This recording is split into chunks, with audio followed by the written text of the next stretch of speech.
Ce mercredi 4 septembre 2024, la communauté guinéenne résidant en Chine a vécu une journée mémorable. En marge du Forum sur la coopération sino-africaine, le président de la République, le général Mamadi Doumbouya, a rencontré ses compatriotes venus de différentes provinces chinoises. Cet événement, empreint d'une atmosphère de convivialité, a permis aux Guinéens de Chine de réaffirmer leur soutien indéfectible au chef de l'État et à sa vision pour le développement de la Guinée, conformément aux 3 axes prioritaires définis pour la conduite de la transition, à savoir l'axe social pour établir le vivre ensemble dans notre pays, l'axe économique pour amorcer le processus de développement socio-économique durable de notre pays afin d'assurer le bien-être de la population, l'axe politique pour rebâtir un état de droit à travers la mise en place d'institutions fortes et crédibles avec la justice comme boussole pour tous nos concitoyens. Dès le début de la rencontre, le président du Conseil des Guinéens de Chine, Bangali Camara, a pris la parole pour souligner l'importance et l'engagement de la communauté guinéenne en Chine dans le processus de refondation du pays. Il a également exprimé leur satisfaction quant à la bonne conduite de la transition en cours. La communauté guinéenne en Chine s'est surtout félicitée du repositionnement stratégique de la Guinée sur la scène africaine et internationale sous la direction éclairée du président Mamadi Doumbouya. Permettez-nous, Excellence, Monsieur le Président de la République, de vous exprimer au nom de l'ensemble des Guinéens établis en Chine notre profonde gratitude pour les efforts considérables que vous avez déployés en faveur de l'amélioration des conditions de vie des étudiants et opérateurs économiques à l'extérieur.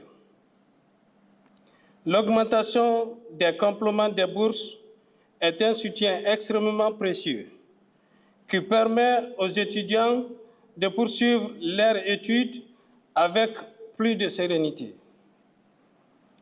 La mise en place d'un consulat à Guangzhou qui facilite le traitement des dossiers administratifs et la fluidité des affaires.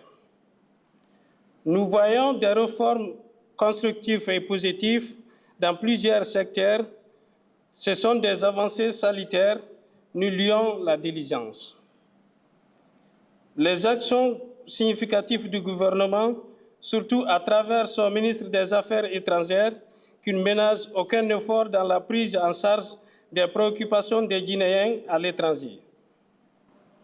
La communauté guinéenne de Chine, dans toutes ses couches, par ma voix, exprime son désir d'accompagner le gouvernement.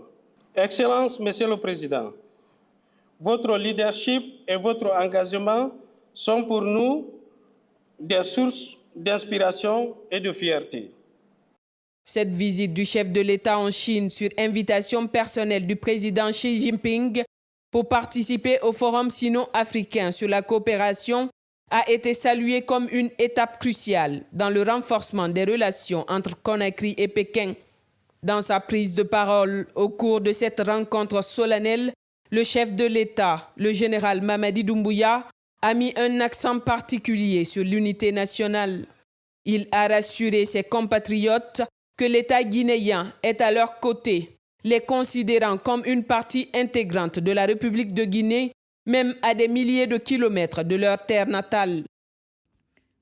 Le chef de l'État a assuré que des mesures appropriées seront rapidement mises en place pour le paiement des bourses d'entretien des étudiants. Une annonce qui a suscité une grande satisfaction parmi ces derniers.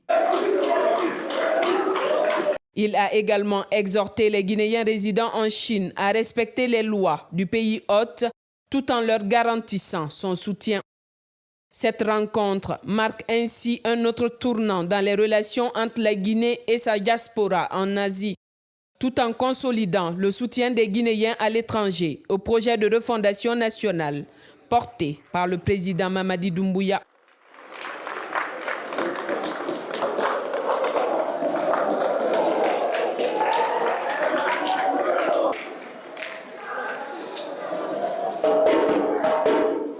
La Guinée dit à la moyenne, la Guinée dit à la côte, ça. la